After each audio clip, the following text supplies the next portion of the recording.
There is an unusual union that has formed in San Francisco. It's not really a labor group, but an advocacy organization to support drug users. ABC7 News reporter Carolyn attended a meeting. Did you talk about the Thursday thing? This is a bi-monthly union meeting, but probably unlike any you've ever attended. This is the San Francisco Drug Users Union. People think it's a joke, or we just get together to get high or something like that, and quite the opposite. Isaac Jackson says he's an active meth user and an MIT college grad who co-founded the union 3 years ago. The members are other drug users, former users, and their supporters. They believe the war on drugs has failed miserably. According to their mission statement, the union's goals are to decriminalize drugs and drug use, to create a safe environment where people can use and enjoy drugs, and to promote a positive image of drug users. When we stigmatize drug users, we make it more difficult for them to access health care.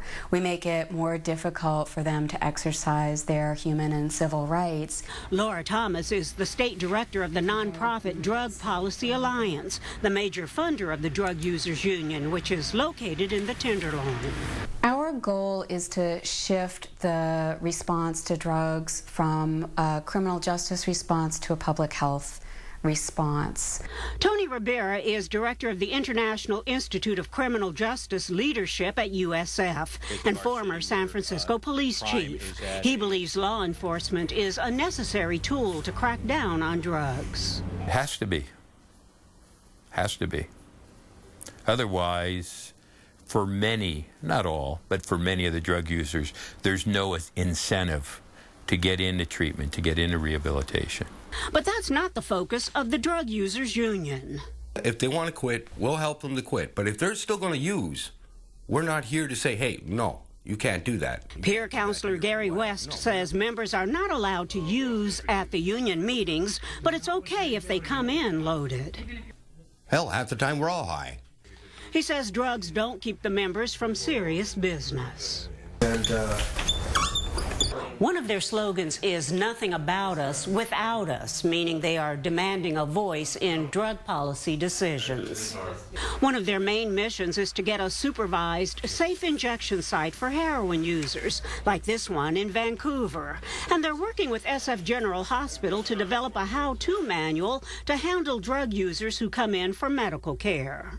Jeannie Little shares the union's goals. She's with the Harm Reduction Therapy Center, a state-certified treatment program.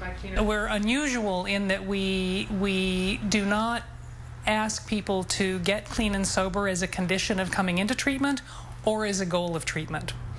And we partner with drug users to figure out what their goals are and to help them achieve their goals at their own pace. If their perspective is that they want to continue to use drugs and hurt themselves, which is what they're doing, I can't support that. But Isaac Jackson says the movement is growing. He recently spoke before San Francisco's Human Rights Commission about the discrimination in housing, employment, and education drug users face.